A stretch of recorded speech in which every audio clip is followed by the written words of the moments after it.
You know, can someone tell me why we haven't had that many Star Fox clones up to this point? I mean, you'd think one of the most beloved N64 games would have more people taking the basic concept and altering it to make their own. Sure, we got X-Zodiac and more story-based gameplay, but you know what goes good with most genres?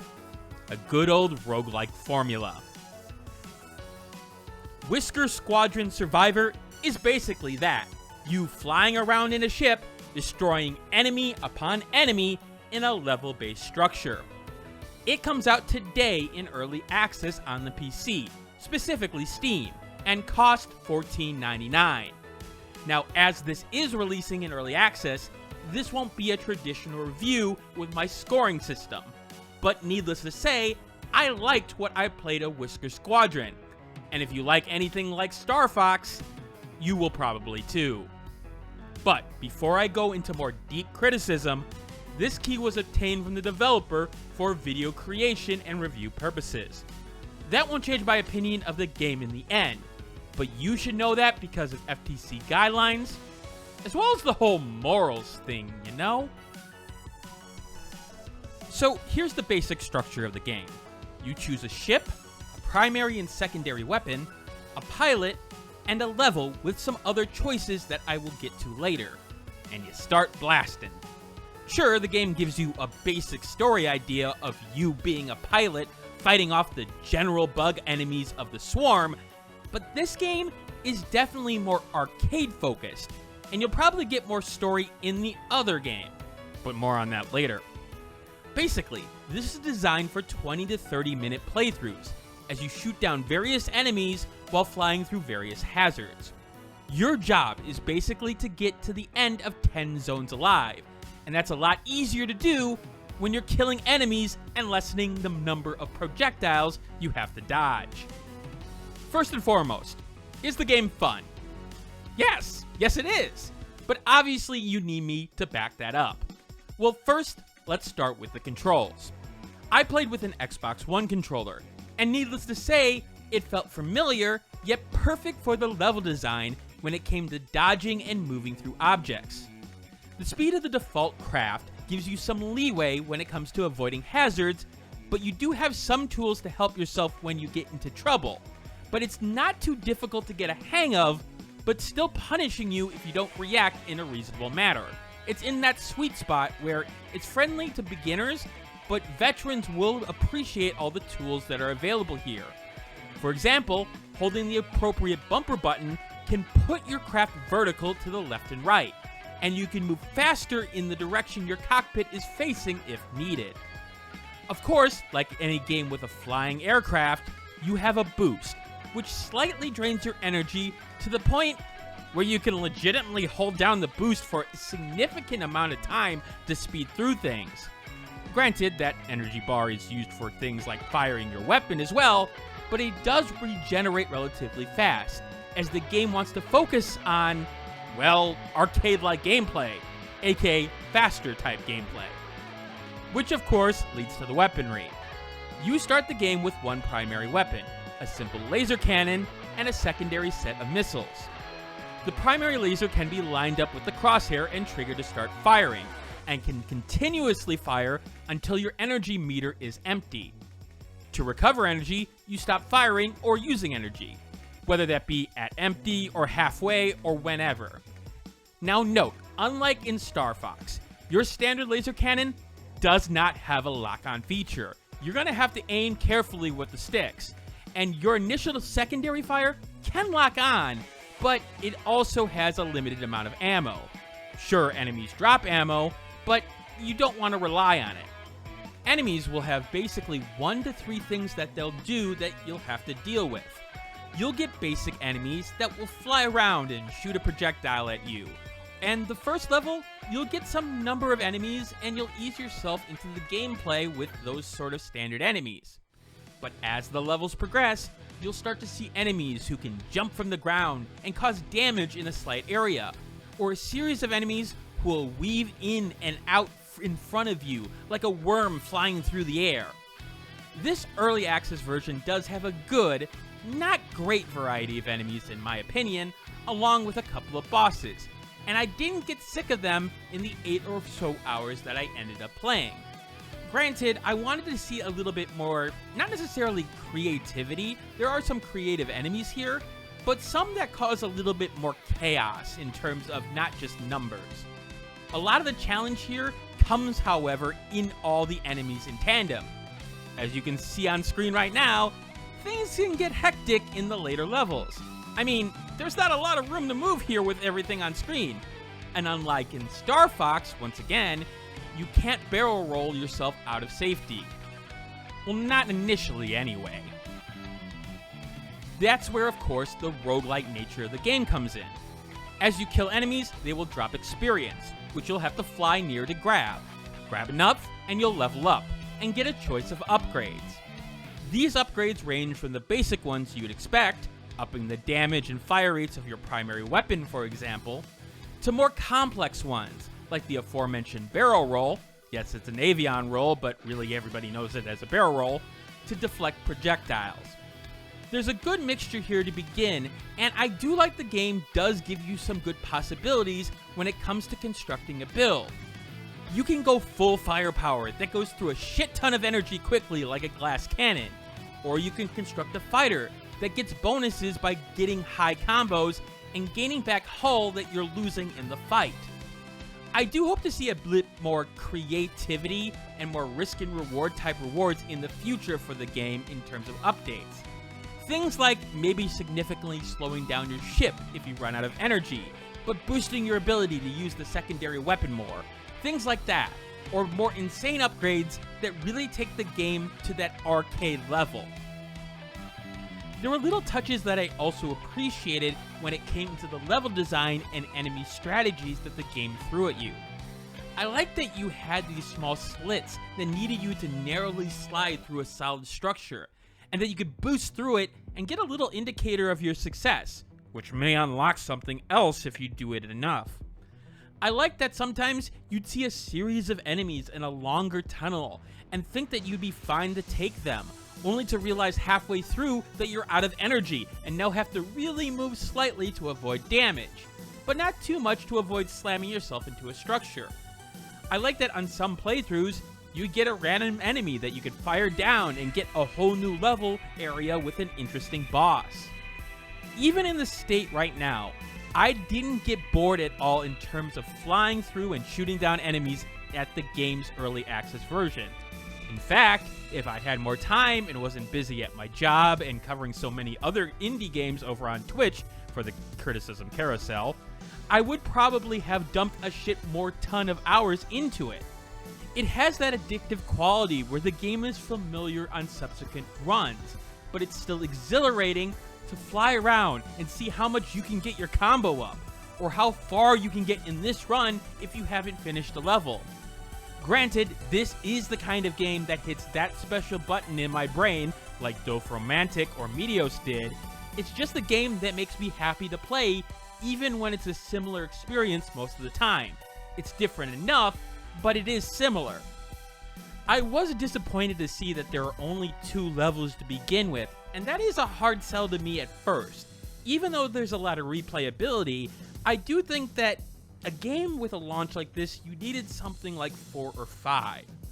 4 primary weapons are fine, but would have liked to see more there too in terms of variety. 2 of them do act really similar. And if anything, even more enemy variety and changes on subsequent runs could turn this game into a powerhouse when it comes to indie roguelike experiences. Because the base game here is solid all around. It just needs more in terms of different ways to play that will take this game to the next level. Now, I keep on saying roguelite because, well, on each run, whether successful or not, you gain overall points to spend on things like unlocking new pilots with slight skill differences, new weapons, or upgrading your ship's shields or critical chance permanently. It gives you more tools to fight and change things up in runs, but I will admit, like I said before, some of these weapons do feel similar or straight upgrades as opposed to side grades like I expect them to be. The shotgun fire, for example, is great against bosses, but I can see it's not as good against far foes. Well, supposed to be, I was able to hit more often than not. But the Gatling gun that you were able to hold to charge and fire did way more damage and really outshined everything else in my opinion. Those could easily be tweaked, however, and part of my hope is that people give the developers some interesting suggestions in terms of weapons that really change things up. I mean, I have some ideas myself, but I won't put that in this video. Which actually does bring me to something that I do want to commend and also advise the developer on when it comes to the game. The game does have achievement modifiers that can be unlocked by doing specific tasks or fully completing levels, and some of them are really interesting when it comes down to it. These modifiers usually give a bonus with the points that you do to complete a level, and sure, that's a slight benefit and it's nice to see, but what's really fun is how it alters the gameplay. Sure, there's simple mods like not having your rechargeable shield and only have the hull damage, the more permanent damage, to take, which is fine. But I'm talking about things like the modifier that makes you go super fast, to the point where you're actually literally flying by enemies that can't keep up, which makes it sound like it's broken, but somewhat not. The fact is that you actually have to destroy those enemies because of the fact that, well, you need the experience when you get into the later portions where you have way too many projectiles. Sure, you're flying around enemies, you can only fly so fast. Or the modifier that makes your aircraft act like a real-world aircraft, aka, if it hits any solid object in the environment, you basically immediately explode. And hell, why not combine them both at the same time to make a ridiculous type of run? What I want to advise the developer here is that in the early access period, and I've seen it with several other games that I've followed, is that some people within your community may say that you need to balance certain things like these modifiers with appropriate upgrades or certain benefits in some of the more ridiculous cases. Maybe it's that you don't take one hit when you hit the wall, it's 3. And I'm telling you right now, don't listen to that and double down on this system. Get more ridiculous with these modifiers because they really do change things up in ways that I really think, based on my experience, could catch on everywhere. You got things like this laser fire actually being affected by gravity. That's actually cool. And yes, take those types of ideas and let them rip. Maybe not all of them will work, but if there's enough of them, people will come to the game, see them, and be like, oh, let me change that. Let me try this. It is such a fun idea, especially because in this genre, which really is dominated by Star Fox, let's be honest with you, there isn't that kind of customization / arcade style. Sure, there are other games that have done that before, but I really think that you could carve yourself a niche in this genre and in this particular game. The fact is, I could see myself playing this for hundreds of hours, especially if you add systems like this. Let's talk about the visuals, because they're good, but I do think there are some improvements that can be made. I do really like the overall aesthetic of the game, with some futuristic designs and easy to see projectiles and indicators, which are the most important thing in an arcade game. I was never fighting to see the important information when it came to the indicators, but enemies did enough to blend into structures at times to have them be a surprise, which I think was intentional at times, at least until you got close and saw, oh wait, that's an actual enemy. With that said, a lot of the levels, well, the 2, use 3 or 4 colors to paint the scene, and to be quite honest, at times it felt like it needed a few more. Sure, the pinks and purples are nice, but especially when it's the sky, it starts to become a little bit too much, but that may be a personal preference. I also wonder how that's going to work for colorblind people, especially in the, I don't know if there's a purple colorblind, but the more red-green colorblind, that could end up being a problem. I think it bothers me also because the character portraits and designs have a lot of design and color to them, and it feels of 2 different worlds. So I do think there are improvements to be made here, but I also understand that this may be something that spawned from the splitting of this game. If you don't know, there is a game called Whisker Squadron, not Survivor, but just Whisker Squadron, that was the original game here, and it sort of went into two different paths. One with the roguelite, and one more with a space, more regular Star Fox feel, at least from my understanding. Maybe this color design and this more roguelike nature had more simplified elements, but I don't know yet. That may be something that I'm just making up or conjecturing. As for music, it's good for the limited tracks there are here. They are action-packed and well put together, although after the few hours, you'll start to want a little bit more variety.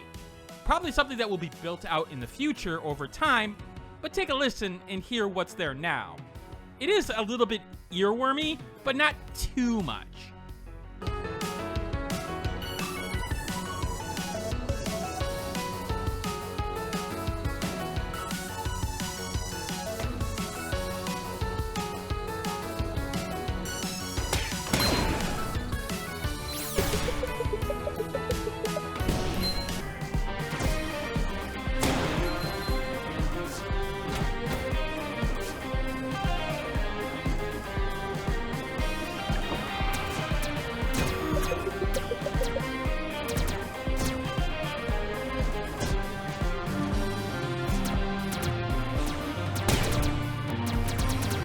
Sound design is good as well, gives you indicators of what you need in terms of firing patterns and indicators, and it's good quality sound. But I admit I feel like I'm missing something with it. Maybe it's that I wanted more time with the game to really dissect it, and I ran out of time in terms of some of the stuff I wanted to do before the early access release, but there's something missing and I can't put my finger on it. Just take a listen and you may hear what I'm talking about.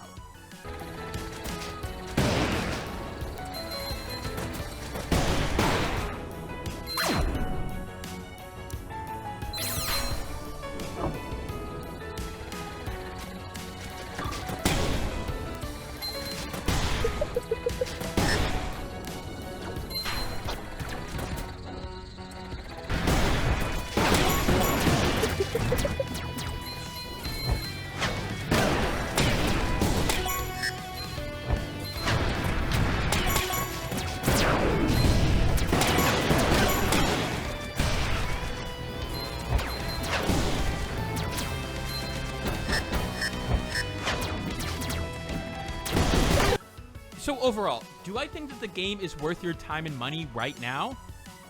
Honestly, I do. I don't give scores for games in early access. Too much confusion can happen with the game and updates that I don't feel comfortable giving it without that release status, even as an estimate of what my score would be. But here's what you need to know. It's a Star Fox-like roguelike game in a subgenre that's not exactly given a lot of options. They are few and far between, especially surprisingly in the indie space. Just like the review of Retro Knockout that I just did, Whisker Squadron Survivor stands in quality and sort of uniquely in the genre with a great base to build on. And given the developers' work on the highly overlooked Race to the Sun, they have a great idea of how to design satisfying experiences, as well as listening to community feedback and given options for play. This isn't necessarily a first-time developer. They've been through the sort of paces of going through the community, listening, and sure, it's early access now, but really, they know what they're doing. If you need more of actual full gameplay in terms of not this edited together video, what I'll do is I will stream the game tonight over on Twitch. Yeah, I could do it on YouTube. Maybe I will in terms of, posting on Community Note or on Twitter. I'm not calling it X, it's Twitter. But I'll show you, a couple of runs and show you exactly what the game has to offer without, things cut out. And the fact is, I want to play the game more. That may not sound like high praise at first, but you have to understand something. I play 2 to 3 new indie games per week. The fact of the matter is, during the year of all my coverage, I play about 150 games in terms of new indie games, and I'll play other games as well, but 150 new indie games per year. It's part of the reason that I end up doing my top 10 overlooked games or top 20 overlooked games of the year and having so much variety.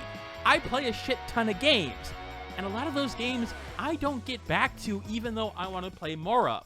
Hell, I just bought a prize wheel so that I could spin it with all the choices of old games to force me to play some of those old games. And the fact is, I still want to play more Whisker Squadron right now. It's on like the top 2 or 3 games that I want to play right now. Yes, maybe I want to play Greed Inventory just a tiny bit more, but it's not by much. And the fact is that it's that high and it has this much praise for me in terms of me wanting to play it right now, that should tell you something. Anyway, that will be it for this early access review.